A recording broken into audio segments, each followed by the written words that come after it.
Mesdames et messieurs, bonjour et bienvenue à cette session de webinaire intitulée « Financement lié à la RED+, et réflexion pour un meilleur accès des communautés locales et des peuples autochtones, cas de la République du Congo et de la Côte d'Ivoire ». Je suis vraiment enchantée de modérer cette session aujourd'hui. Je m'appelle Minra Narson, je suis forestière au sein de la division foresterie de l'équipe RED+, de la division des forêts de la FAO. Je vais quand même peut-être attendre 1 ou 2 minutes avant qu'on commence vraiment la session pour que les gens puissent se connecter parce qu'on a plusieurs personnes qui, au fur et à mesure, se connectent actuellement. Le nombre de participants commence à augmenter au fur et à mesure et on est vraiment enchanté par rapport à ça. Vraiment, merci de votre participation. Juste une petite minute pour qu'on puisse avoir la participation de tout le monde. Mais peut-être en attendant que l'on commence vraiment, chers participants, vous qui êtes là déjà connectés, est-ce que vous pourriez aussi, pour qu'on puisse interagir après, dire votre nom, votre pays d'origine et aussi votre fonction dans la boîte de discussion, dans le chat, pour qu'on puisse faire connaissance. Merci beaucoup.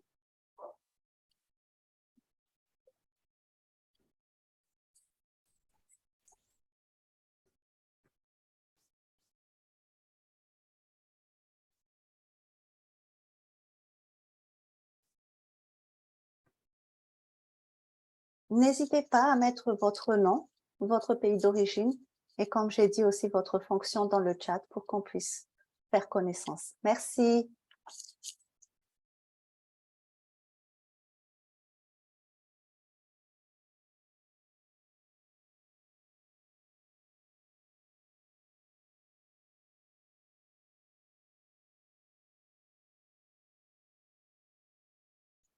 Il y a quelqu'un qui dit que le chat n'est pas activé. Est-ce que vous pouvez activer le chat, s'il vous plaît?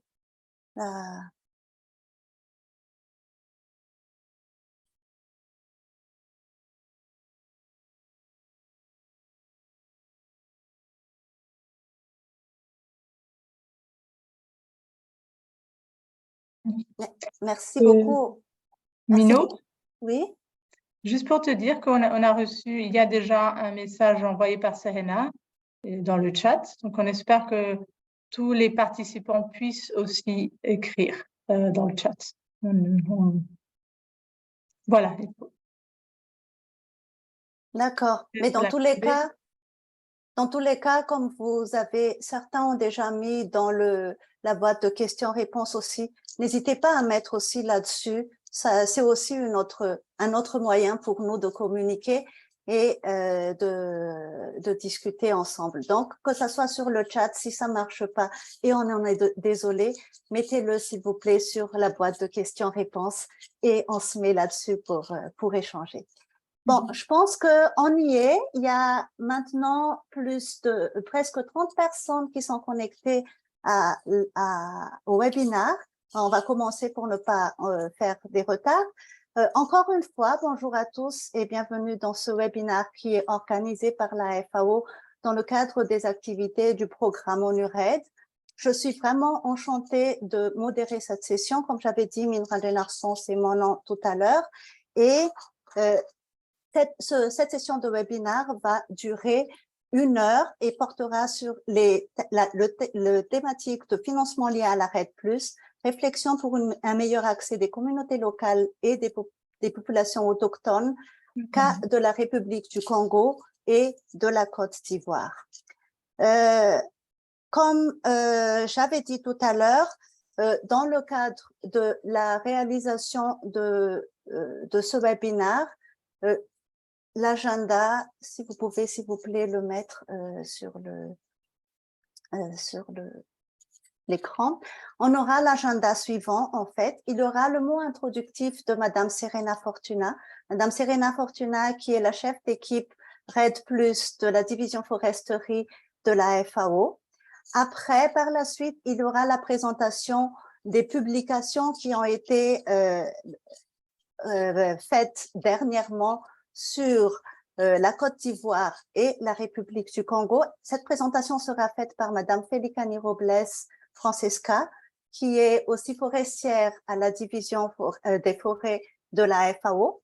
Par la suite, nous aurons les réactions à chaud de nos illustres panélistes. Il y aura pour la République du Congo, Monsieur Arnaud Kiessé, qui est le coordonnateur national RED+, de la République du Congo. Il est aussi chargé du programme de réduction des émissions Sangalikuala dans la partie nord du pays. Il est titulaire d'un master en droit des affaires et carrière judiciaire et aussi d'un master en droit politique de l'environnement. Pour vous dire son expérience sur le sujet dont on va discuter aujourd'hui. Après, il y aura l'intervention du colonel Aoulou Kouame, qui est ingénieur des eaux et forêts de la Côte d'Ivoire. Monsieur colonel Aoulou Kouame est coordonnateur national RED+ de la Côte d'Ivoire. Il est aussi coordonnateur du projet d'investissement forestier phase 1 du pays et sans oublier du programme de réduction d'émissions de taille au pays. Après ça, en fait, comme j'avais dit tout à l'heure, comme on va interagir directement entre nous, n'hésitez pas à mettre tout de suite dans la boîte de questions-réponses vos questions au fur et à mesure que l'on fera les présentations et les interventions de nos panélistes. Et comme ça, on pourra commencer directement à répondre à vos questions et à vos interrogations durant la session. Et à la fin de la session, bien entendu, on va prendre 10 minutes pour répondre à ces questions et réponses. Il y a aussi des gens qui veulent intervenir directement. On leur donnera les accès pour pouvoir intervenir en direct dans ce webinaire. Je ne vais pas prendre la parole pour longtemps, juste peut-être un petit élément complémentaire d'information. Le webinaire est enregistré actuellement et il sera vraiment partagé à large échelle à tous les participants et même au-delà pour que l'on puisse tous en profiter par la suite. Donc, tout de suite, allons dans le vif du sujet. Madame Serena Fortuna, je vous laisse la parole. Merci. Merci bien, Mino. Et bonjour à tous, les panélistes, Monsieur Arnaud Kiessé, colonel Aoulou Kouame, mesdames et messieurs, chers collègues. C'est vraiment un plaisir pour moi d'être ici aujourd'hui pour une discussion stimulée par les contenus de deux notes récemment publiées, et comme Mino vient de dire, qui portent sur un sujet très central et important pour la lutte contre le changement climatique, aussi pour les efforts nationaux et locaux nécessaires pour ça, et pour les moyens de subsistance et de développement durable. Ces deux notes qu'on va parler aujourd'hui font partie d'une série visant à analyser les manières dont les pays se préparent à recevoir des financements RED+ au niveau local. Nous entendons de plus en plus fréquemment parler d'un niveau d'engagement plus élevé et ainsi des sommes importantes, même s'il n'est pas encore suffisant pour lutter contre le changement climatique, mais également pour dynamiser l'action locale et les liens avec les engagements nationaux. Une étape importante de ça a été celle de la COP26 de Glasgow. Même avant cela, les participations actives, l'engagement et la reconnaissance du rôle clé des communautés locales et des peuples autochtones ont été renforcés par diverses initiatives RED+. Par exemple, à travers de l'assistance technique de NORAD, et ces éléments aussi sont considérés comme des éléments clés pour la préparation et la mise en œuvre des projets basés sur les résultats RED+ de JCF, par exemple. L'engagement actif et l'inclusion des communautés locales dans le partage des avantages des paiements basés sur les résultats et du financement climatique ne doit pas seulement être juste. C'est même l'une des exigences centrales des donateurs pour débloquer les financements climatiques. C'est ça non seulement parce que les peuples autochtones et les communautés locales détiennent la clé de la lutte contre la déforestation sur le terrain, mais aussi pour un appel fort à réaliser les co-bénéfices de la finance climatique afin de contribuer à la lutte contre la pauvreté rurale l'augmentation de la résilience climatique. Il est en même temps central d'assurer que tous les segments de la population, y compris les femmes et les autres groupes marginalisés, bénéficient de ces avantages. Nous entendons de plus en plus souvent des messages similaires de la part du secteur privé. En ce qui concerne les projets carbone, par exemple, les secteurs privés vont assurer que les communautés sont impliquées et qu'elles en bénéficient et que le régime foncier est bien gouverné. Mais aujourd'hui, on va parler vraiment de dans quelle mesure les pays sont-ils prêts à recevoir et à acheminer ces fonds, tout en respectant l'exigence en matière de garantie.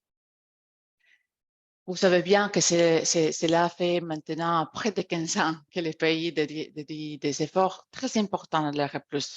Cela impliquait, entre autres choses, la préparation de stratégies RE+, la mise en place de systèmes de surveillance des forêts, l'examen des cadres juridiques et politiques, la facilitation de la mise en place des mécanismes de gouvernance, de RE+, etc. Plus récemment, dans les dernières années, les pays ont commencé aussi à mettre en œuvre des actions concrètes dans le terrain de leur stratégie. Bien qu'il reste encore beaucoup à faire, certains pays forestiers tropicaux commencent à démontrer une réduction importante de la déforestation et aussi des émissions.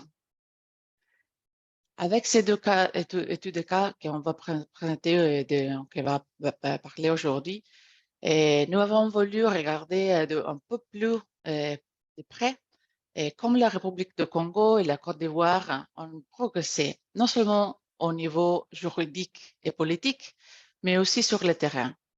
Pour ceci, une partie de l'expérience et des leçons apprises jusqu'à présent. Nous voulions également identifier certaines lacunes et recommandations qui aideront ces pays à mieux se positionner pour le financement RE+, et à utiliser ces ressources le plus efficacement possible. À travers de sa conversation d'aujourd'hui, à travers des cas d'études aussi, nous espérons que ces deux importantes études de cas pourront également aider d'autres pays RE+ à progresser sur les droits de carbone, les droits fonciers et d'autres éléments essentiels pour réussir à transformer à long terme le secteur de l'utilisation de terres en vue d'arrêter la déforestation.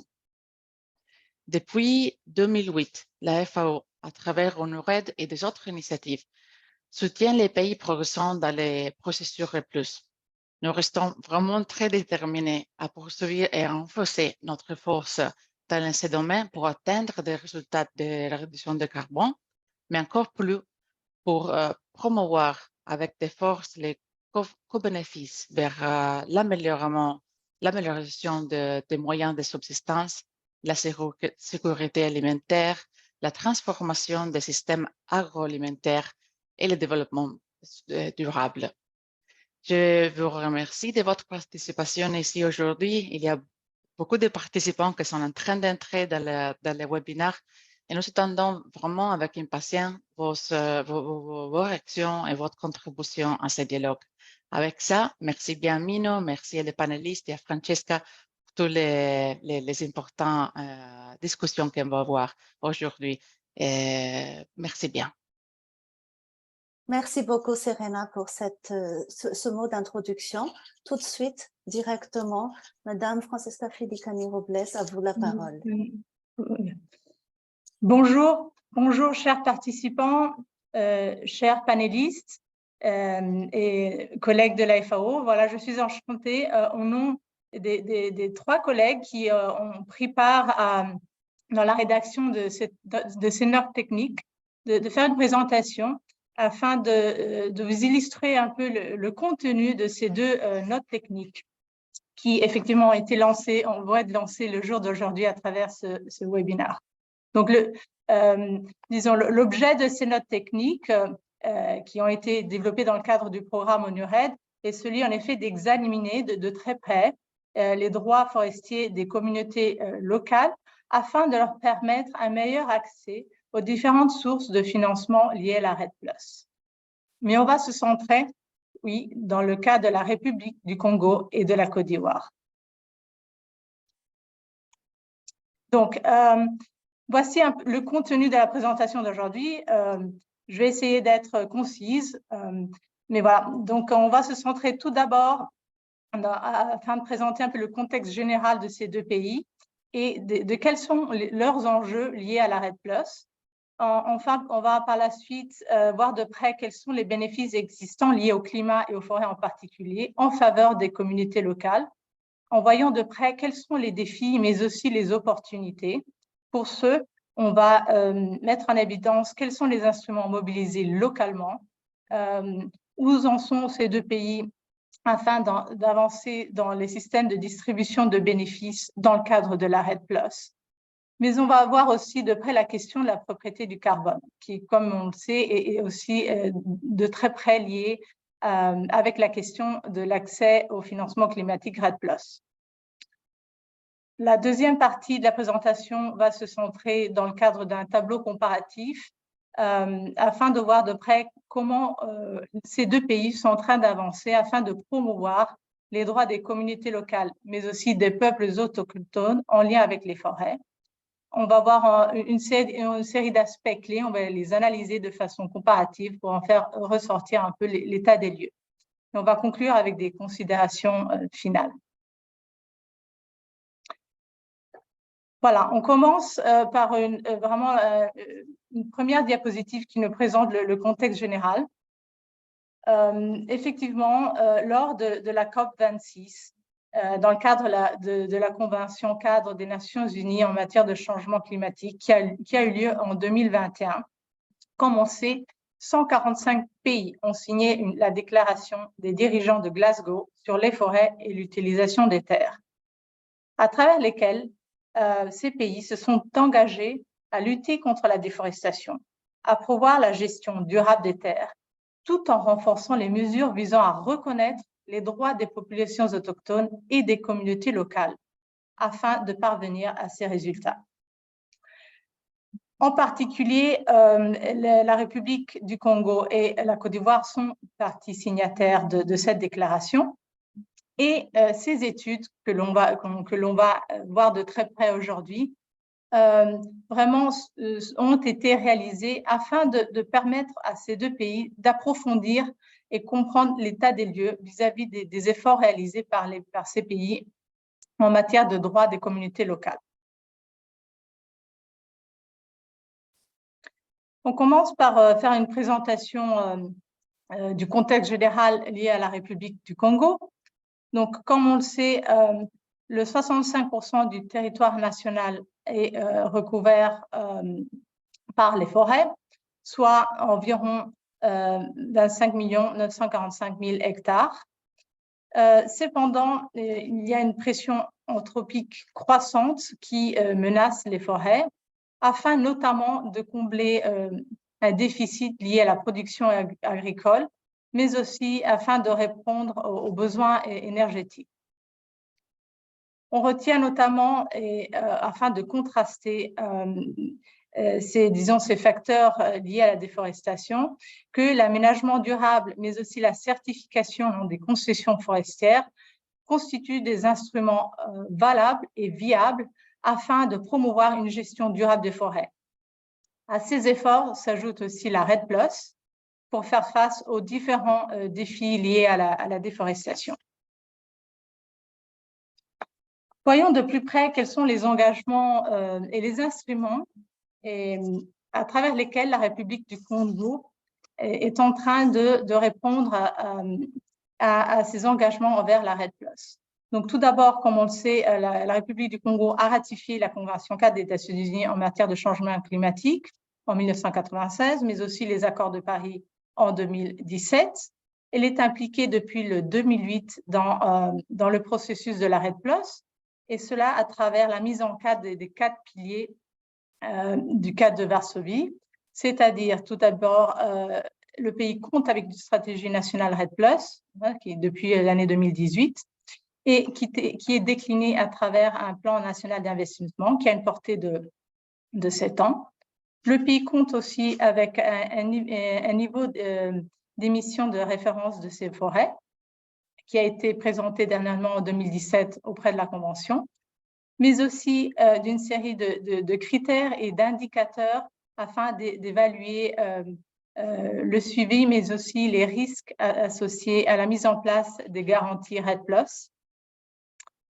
Et en plus de ça, elle compte aussi avec des critères afin de gérer et de faire un monitorage de ce qui sont les critères économiques et sociaux. Le pays fait aussi partie du programme ONU-REDD et du Fonds carbone de la Banque mondiale. En particulier, le programme de la Banque mondiale est mis en œuvre dans les départements de Shanghai et de Likwala.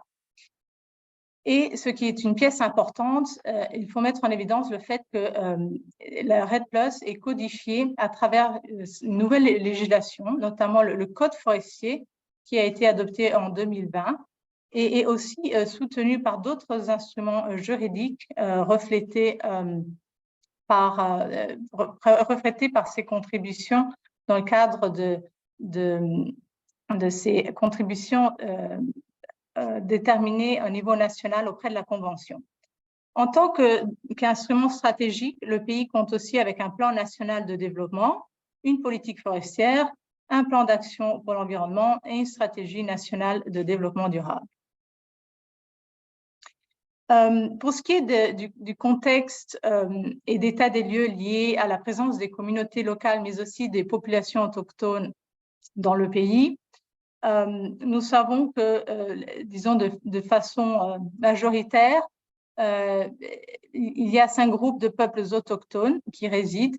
Je vais les nommer: les Baka, Mdjendele, Mikaya, Kieli, Luma, Twa et Bambang. Ces peuples autochtones sont nomades ou semi-nomades. Mais en plus de cela, on le sait, il y a des groupes ethniques qui sont d'origine bantoue, qui sont majoritaires et qui ont un poids majeur d'un point de vue politique et économique dans le pays. Ces peuples autochtones vivent notamment de la chasse et de la cueillette et dépendent donc fortement de la forêt. Ils ont cependant un accès très limité aux infrastructures et infrastructures sociales, et se sentent, hélas, souvent pour cela discriminés. Leur accès aux forêts est souvent menacé par de multiples facteurs, notamment le fait qu'il y a une expansion des aires protégées, mais aussi des projets de conservation. En plus de cela, il y a des concessions forestières qui sont gérées, disons, par des privés, et qui exploitent directement aussi les ressources forestières à niveau local et donc qui ont un contrôle au niveau local. Et ces facteurs, disons, mettent un peu en cause leur rôle. Pour ce qui est de la Côte d'Ivoire, la Côte d'Ivoire, par rapport au Congo, a subi durant disons, les 30 dernières années une perte disons, bien majeure en termes de couverture forestière.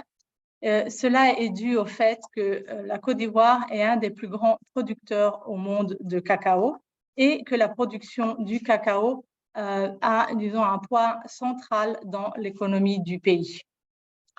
Entre 2000 et 2019, notamment, 2,4 millions d'hectares de forêt ont été remplacés par des plantations de cacao dans le pays.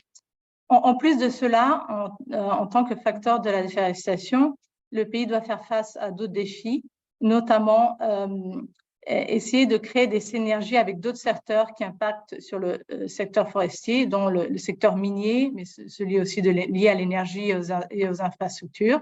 En plus de cela, la question liée au foncier rural reste encore une problématique, notamment pour ce qui est du processus d'avancement en termes de sécurisation et titularisation des titres fonciers. Pour ce qui est des engagements et instruments de la Côte d'Ivoire par rapport à la REDD+, le pays, comme le Congo, a aussi ratifié la Convention 4 des Nations Unies en matière de changement climatique en 1994 et les accords de Paris en 2016. Il est engagé dans la REDD+ depuis 2012. Et le processus REDD+ est piloté par la Commission nationale REDD+. Ceci est prévu aussi dans le cadre du Code forestier. Le pays compte aussi avec les 4 piliers mis en place.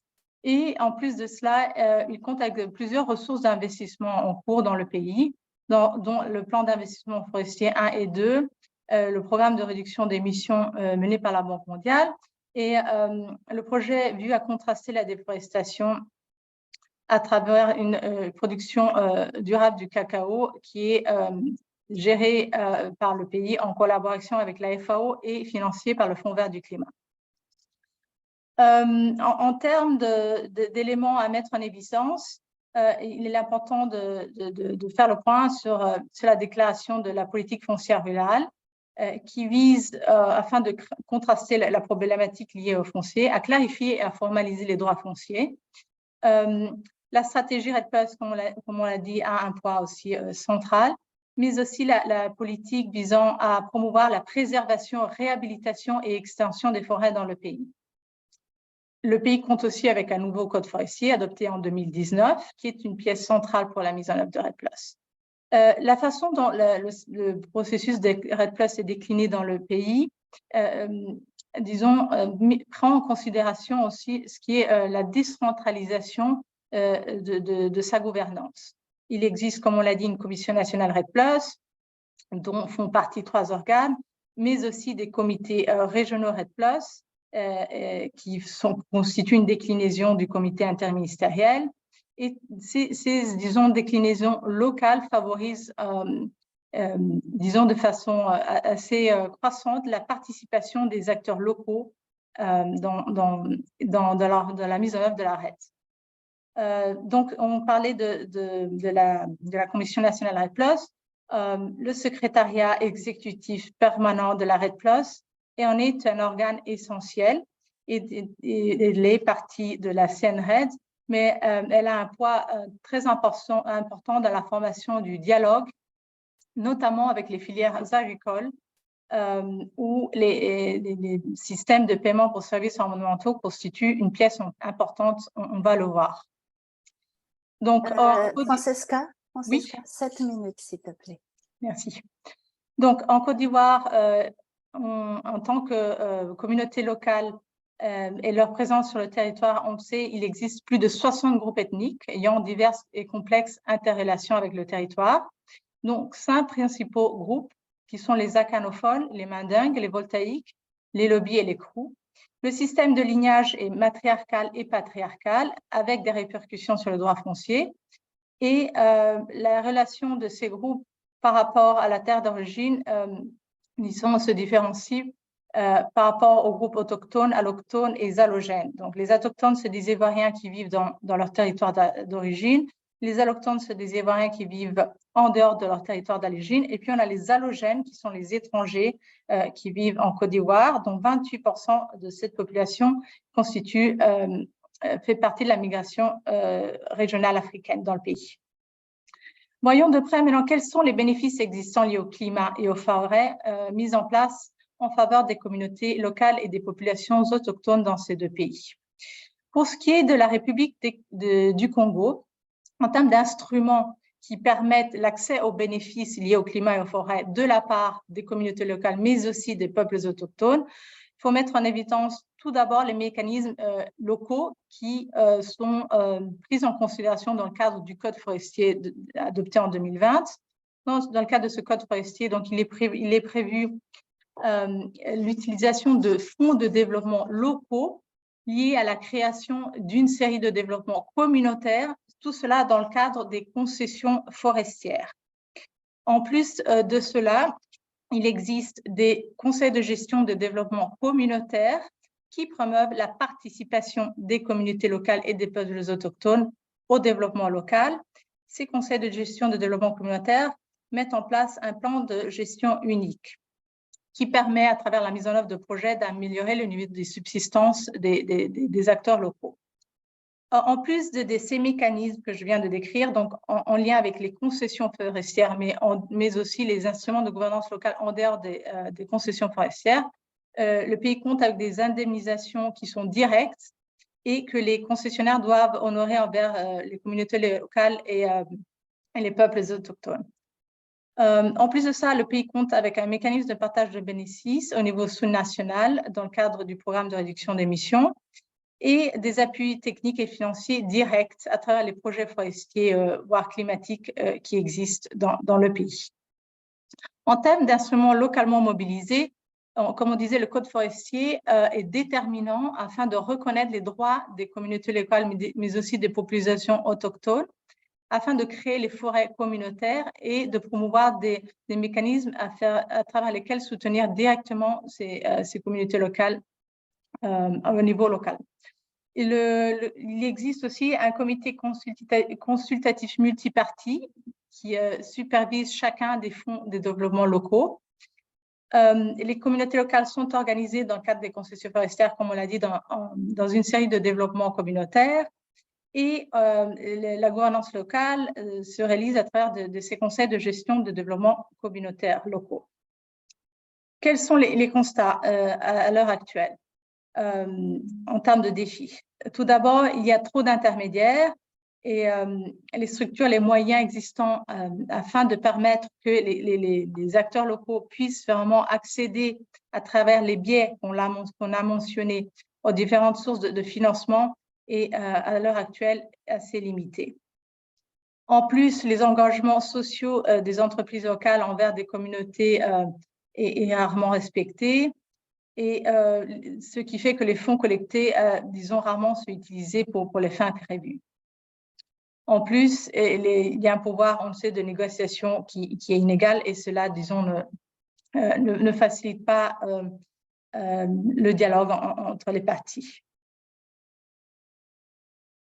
En termes de distribution de bénéfices, le pays est en train d'avancer avec des consultations afin de mettre en place un plan de partage de bénéfices à niveau national.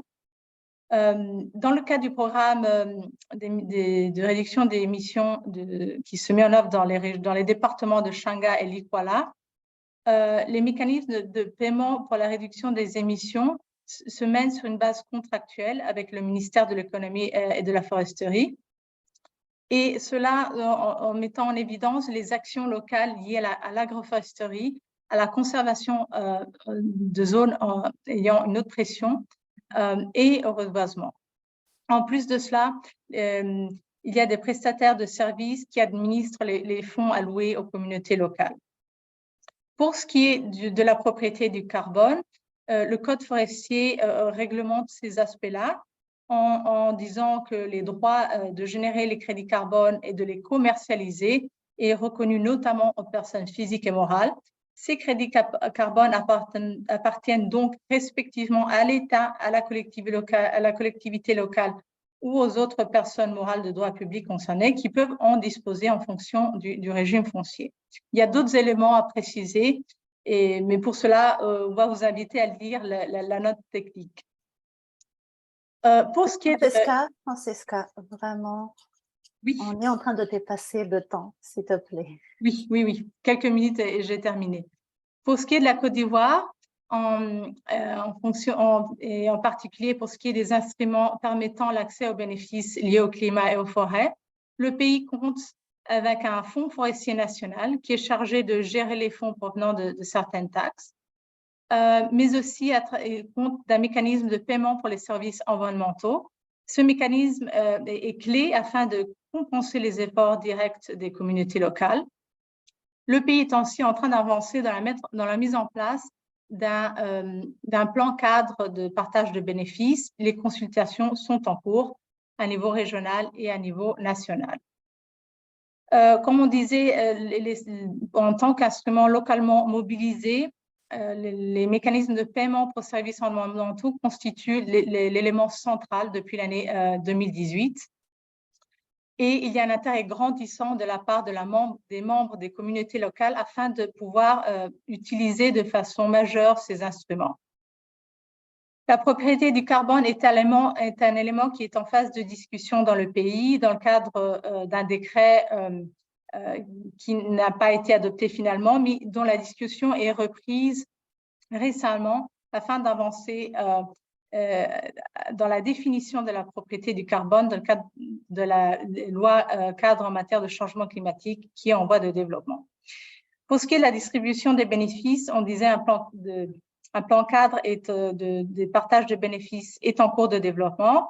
Les deux grands groupes bénéficiaires qui ont été identifiés jusqu'à présent dans le cadre du programme en matière de réduction et d'émissions, ce sont les bénéficiaires directs à travers une approche territoriale, mais aussi tous ceux qui font partie et mettent en place la gestion structurelle et opérationnelle du programme.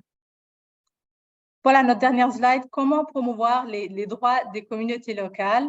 Il y a des aspects clés qu'on a tenus en compte dans la partie liée aux recommandations de ces notes techniques. Je vais laisser d'ailleurs les deux panélistes qui vont suivre afin d'approfondir ces aspects-là, mais je vais les mentionner.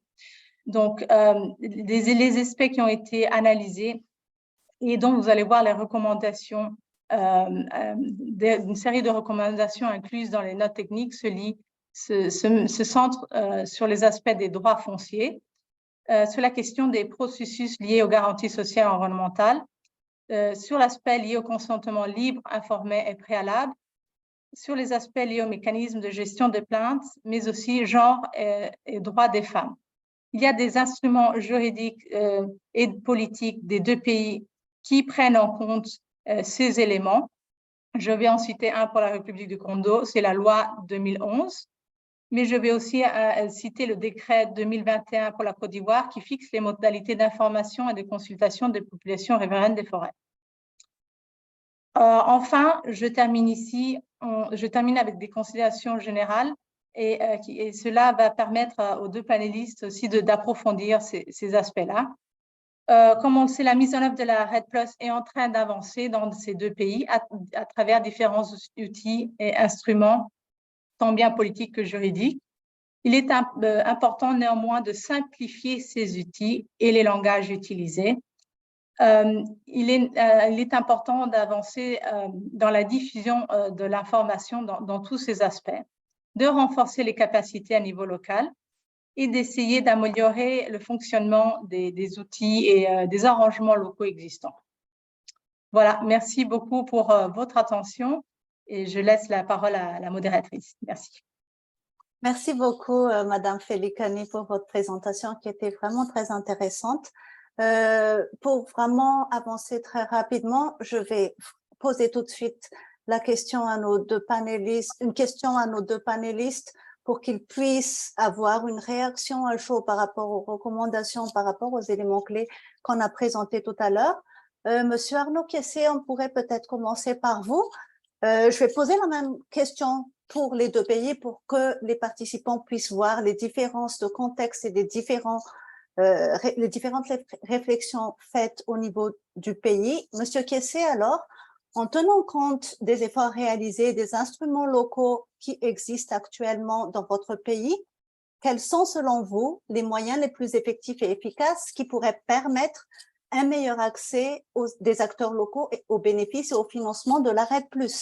Et donc, dans ce sens-là, que faut-il encore renforcer dans votre pays pour que ces moyens et arrangements puissent fonctionner réellement dans la pratique? Et juste une petite question subsidiaire en plus de ça, Monsieur Kessié. Quelle est votre vision en tant que pays en ce qui concerne le partage équitable des bénéfices liés à la REDD+? Qu'est-ce qu'il faudrait mettre en évidence, selon vous, pour les prochaines étapes et en matière de droits acquis, alors, au niveau de votre pays?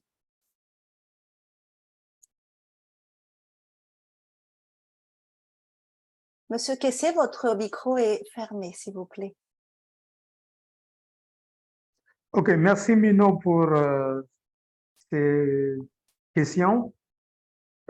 Pour commencer par la première question, en termes de moyens efficaces et effectifs qui puissent permettre l'accès des acteurs locaux aux bénéfices et au financement REDD+, Alors, nous devons d'abord noter que dans le cadre du processus RED+, il a été acté que chaque projet qui va se développer dans le pays puisse avoir un plan de partage de bénéfices, puisse avoir un plan de partage de bénéfices. Et c'est dans ce contexte que on avait élaboré dans le pays un mécanisme, un document qui donne les grandes lignes de ce que peut être un plan de partage de bénéfices. Et nous sommes en train de l'expérimenter à travers le programme Sangali Kuala, parce que le plan de partage de bénéfices de Sangali Kuala avait déjà été validé. Et dans ce plan de partage de bénéfices, il y a eu une clé de répartition qui est claire. Les communautés ont 30%, par exemple. Les communautés ont 30%. Les sociétés qui sont aussi participants directs au programme ont eu un pourcentage aussi bien déterminé. L'État à 15%. Ce qui fait que, puisque nous parlons des communautés, les communautés ont 30% pour les soutenir dans les différentes activités qu'elles vont mener. Et ce sont des activités qui se fondent sur les solutions basées sur la nature, les solutions basées sur la nature.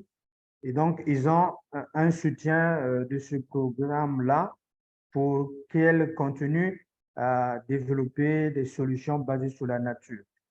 Alors, pour ce tel plan de partage de bénéfices, on a besoin qu'au niveau local, les structures telles que les comités de gestion des développements, qui ne sont pas fonctionnels en tant que tels. Donc, ces structures-là doivent être redynamisées parce que ce sont des organes qui ont été créés par un décret pour la promotion du développement communautaire. Donc, ces structures-là sont nécessaires pour les questions de développement local, y compris la protection de l'environnement. Et en dehors de ça, il y a nécessité à ce que les organisations à base communautaire soient aussi soutenues, qu'on renforce leur capacité pour qu'elles continuent à jouer leur rôle efficacement. Donc, on peut faire de sorte que, à travers la décentralisation de la gestion des finances climatiques, donc le plan de partage de bénéfices peut déjà enclencher cette décentralisation parce que les fonds destinés aux communautés seront directement envoyés dans les départements et seront gérés, vous l'avez dit, il a été dit dans la présentation que c'est un prestataire au niveau local qui va gérer ces fonds-là, ce qui est très intéressant. Je voulais aussi ajouter que, certes que le fonds de développement local aujourd'hui n'est pas réservé au fonds climatique, mais peut être renforcé pour lui donner un rôle pour intervenir dans le secteur des changements climatiques. Bon, pour continuer sur les questions, j'ai déjà dit que on peut renforcer les capacités. Donc, les arrangements qu'il faut faciliter, c'est de sorte que, au niveau local, qu'il y ait les structures qui accompagnent les populations, qu'on renforce leurs capacités, mais aussi, par exemple, le conseil départemental, qui est une structure de la décentralisation, que les conseils départementaux qu'on renforce leur capacité pour jouer un rôle efficace dans le cadre de la finance climatique, dans les recherches de financement, mais aussi dans le soutien qu'ils doivent apporter aux populations. Donc, pour enchaîner sur la question, par exemple, le droit foncier, c'est vrai, le droit foncier ne peut se gérer que dans le cadre des textes en vigueur et les textes en vigueur apportent déjà quelques solutions. C'est vrai qu'on n'est pas encore parvenu à résoudre globalement la question des terres en ce qui concerne les autochtones, mais à travers ces textes qui existent déjà, on peut essayer de trouver les solutions, mais il y a aussi des projets qui s'installent pour aider les communautés à avoir des terres pour mener leurs activités. Bon, le consentement libre, on a des textes déjà qui consacrent ça. Il faut seulement souhaiter que l'on puisse aller vers l'application continuelle. Le mécanisme de gestion de plainte, il y en aura normalement pour tous les projets RED+.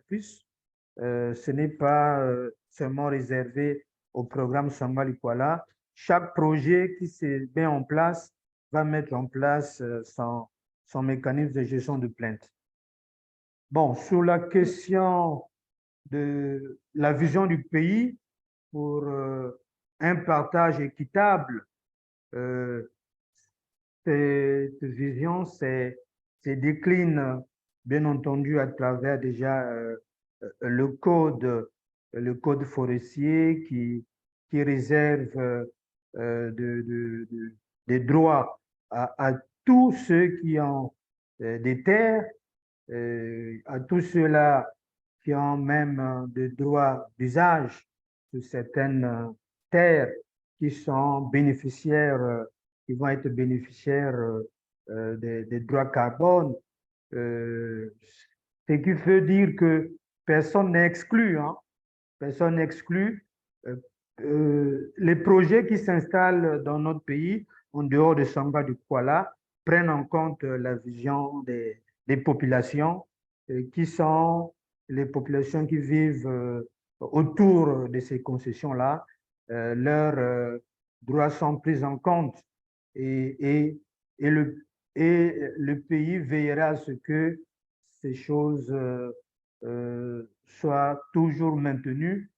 Et je voulais aussi vous informer qu'il y a un nouveau texte qui a été pris qui met en place la taxe force carbone sur les questions donc qui veillera à ce que dans les attributions des projets, dans l'homologation des projets, que cette structure-là veille aux droits des populations et donc et c'est mis au plus haut niveau parce que ça sera présidé par le Premier ministre, ce qui fait que un regard plus attentif va être porté sur toutes ces questions-là. Je pense avoir dit l'essentiel. Je vous remercie. Merci beaucoup, Monsieur Kessé, pour votre intervention qui était fort appropriée au regard des recommandations et des analyses qui ont été mises dans les papiers. Les participants, vous avez les liens pour accéder à ces documents-là dans le chat directement. Sans plus attendre, je vais demander l'intervention de Colonel Aoulou Kouamé. Monsieur Colonel Aoulou, je vous laisse directement la parole avec ces mêmes questions. Merci. Merci Mino, merci pour cette opportunité que vous nous offrez pour parler un peu du cas de la Côte d'Ivoire. Comme Francesca l'a indiqué, nous avons été pionniers en Afrique de l'Ouest en ce qui concerne l'agriculture, avec un développement agricole remarquable, mais qui, hélas, s'est accompagné de la destruction de la quasi-totalité de notre patrimoine forestier. Aujourd'hui, on estime à plus de 80% la perte de la couverture forestière nationale. Tout cela est dû à divers facteurs et soutenu, entre autres, par le fait que les populations ne comprennent pas assez leur intérêt en ce qui concerne la préservation de ce patrimoine forestier. Après l'engagement ou l'adhésion de notre pays au mécanisme REDD+, et diverses réformes qui ont été engagées, telles que présentées par Francesca, ainsi que les projets d'investissement que nous avons commencé à mettre en œuvre, notamment le projet d'investissement phase 1 et le 2 qui est entamé, nous avons compris que pour un meilleur accès d'abord pour la réussite de la politique forestière aujourd'hui en Côte d'Ivoire, il est nécessaire de prendre en compte et de veiller au respect des droits des communautés locales. Et il est important de faciliter leur accès aux bénéfices et aux financements qui sont dégagés pour le développement de projets de restauration ou de préservation des forêts. Ça, nous avons tiré cette leçon nous avons compris que pour un meilleur accès des communautés aux bénéfices et au financement REDD, d'abord, il est important d'engager pour tout ce qui est action entreprise des consultations de ces acteurs locaux pour un meilleur partage des informations à véhiculer et engager également le renforcement des capacités des acteurs locaux dans tout ce qui est préparation des tests réglementaires et dans tout ce qui est implémentation des projets d'investissement. Une meilleure compréhension des orientations du pays en ce qui concerne la gestion forestière est essentielle pour les communautés, pour leur permettre de comprendre la stratégie du gouvernement et faciliter leur adhésion. Donc, la première leçon que nous avons comprise en ce qui concerne cette facilitation, c'est le fait de mettre l'accent sur la consultation. Nous avons également compris qu'il faut mieux responsabiliser les acteurs locaux. Et à ce titre, nous avons depuis quelques années engagé la restructuration ou l'implication des acteurs locaux à travers des plateformes sous-préfectorales ou régionales en ce qui concerne les forêts classées, les parcs nationaux, de sorte à ce que les communautés, tous les acteurs locaux puissent porter leur voix en ce qui concerne la gestion des forêts. Les décisions à prendre, les orientations à prendre en ce qui concerne la gestion des forêts classées ou des parcs nationaux. Aujourd'hui, les populations, ces acteurs locaux constituent un levier important. C'est vrai que ce sont des organes consultatifs, mais ils servent aussi d'organes de suivi et du contrôle des orientations convenues en ce qui concerne le pilotage de la mise en œuvre des plans d'aménagement qui ont été adoptés pour ce qui concerne ces forêts. L'autre leçon également que nous avons apprise, c'est qu'il est important de prendre en compte les questions sociales. Nous avons indiqué que nos forêts ont été beaucoup entamées par les forêts. Quelques sondages que nous avons effectués à travers les projets et les enquêtes ont montré que pour les forêts classées et fortement dégradées, à plus de 75%, vous avez des populations, une population énorme à l'intérieur de ces forêts classées. Donc, la prise en compte aujourd'hui des intérêts, des questions sociales de ces populations dans la mise en œuvre, dans le développement ou l'implémentation des projets d'investissement est essentiel. Il est également important, dès l'entame des projets, d'informer les populations en ce qui concerne tout ce qui a été arrêté pour ce qui est des paiements pour services environnementaux, pour que ceux-ci sachent quels pourraient être les bénéfices qu'ils pourraient en tirer lorsqu'ils s'engagent dans l'implémentation de ces projets. Autre élément également que nous avons appris, c'est qu'on ne peut réussir aujourd'hui la lutte contre les changements climatiques, la restauration des forêts en Côte d'Ivoire, sans la mise en place d'un mécanisme de règlement de plainte. C'est essentiel. En Côte d'Ivoire, ce mécanisme a été développé sur la base des mécanismes endogènes existants. Nous sommes en train de le multiplier, hein, et faire en sorte que les comités régionaux REDD+, hein, puissent assurer, hein, la gestion au niveau régional de ce mécanisme-là. Autre élément sur lequel également je voudrais revenir, c'est la nécessité d'accompagner techniquement, hein, les acteurs locaux, renforcer leurs capacités pour qu'il y ait une communication assez fluide entre tous ceux qui implémentent les projets, ceux qui développent les stratégies et les communautés elles-mêmes ou les acteurs locaux qui sont au plus près des différentes forêts. Donc voilà, chers participants, quelques éléments sur lesquels je voudrais insister en ce qui concerne les éléments ou les réflexions qui sont engagées en Côte d'Ivoire pour un meilleur partage des bénéfices. Nous avons compris, entre autres éléments, qu'il est nécessaire, quel que soit le projet qui a été implémenté, hein, de prendre en compte tout ce qui est retour des acteurs, hein, reviser s'il y a lieu les plans de partage des bénéfices, hein, de sorte à ce que tous les acteurs adhèrent au mieux aux différents projets, hein, qui sont développés. Ces leçons, nous l'avons tirées dans le cadre du premier programme de réduction des émissions autour du parc national de Taï. Quelle est notre vision?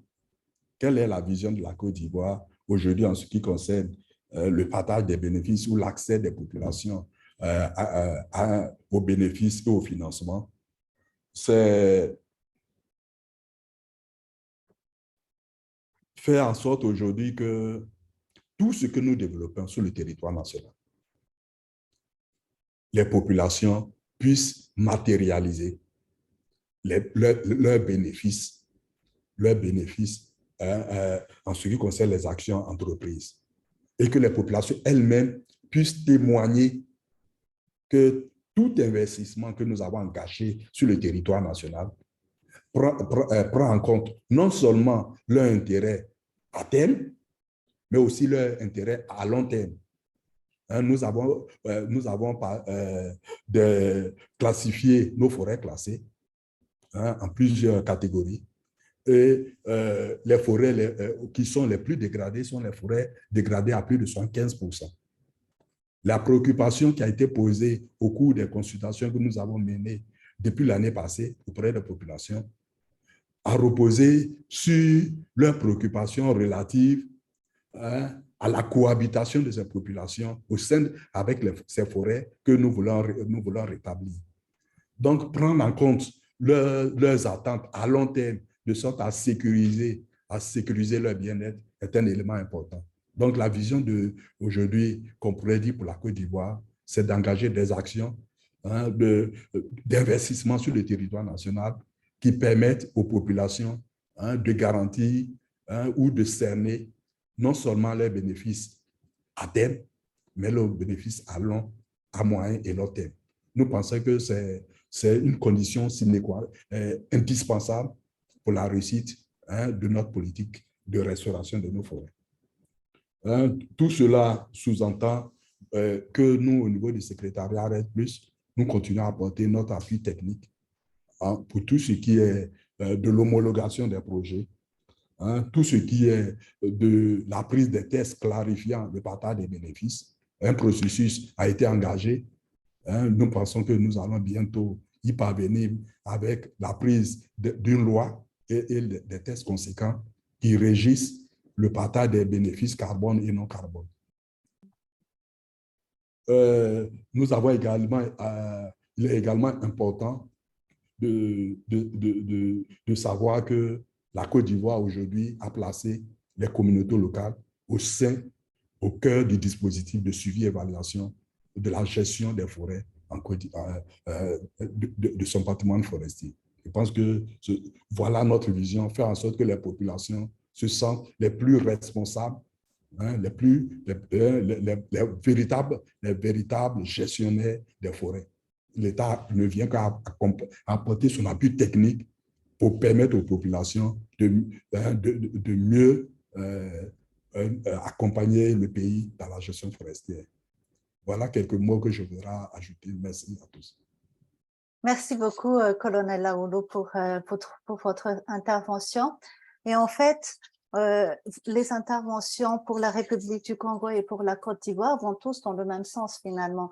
L'importance vraiment est reconnue des communautés locales et des peuples autochtones pour qu'ils soient au centre du mécanisme pour que ça puisse fonctionner, que ces populations soient informées régulièrement et qu'ils soient renforcés en termes de capacité. Les efforts que les pays ont déjà commencé à déployer sont énormes, mais ils ne baissent pas les bras, ils continuent toujours à le faire et on est vraiment en soutien total à ces pays-là pour pouvoir avancer dans ce sens.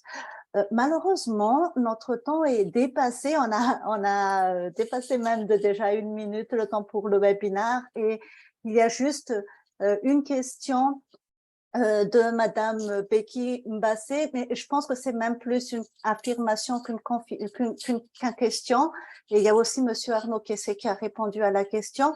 Moi, ce que je vous propose pour ne pas prendre trop le temps de tout le monde parce que le temps imparti est fini, c'est qu'on reste en communication pour les questions potentielles que vous pourrez poser à nous et bien sûr aux membres du panel par la suite. On reste ouvert à toute discussion et à tout échange par rapport à ces éléments-là sur vraiment une thématique qui intéresse tout le monde et qui est vraiment au centre des processus REDD+.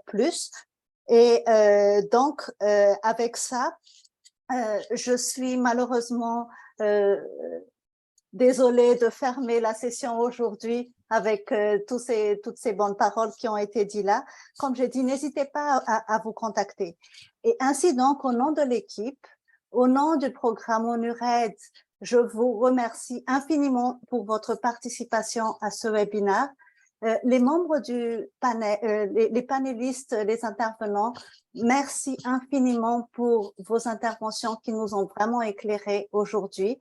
Et on reste en contact. Merci aux participants, mesdames et messieurs, et à très bientôt alors. Au revoir et merci à tous. Au revoir. Au revoir, Mino. Au revoir à tous. Bonne journée. À vous aussi, au revoir. Au revoir à tous.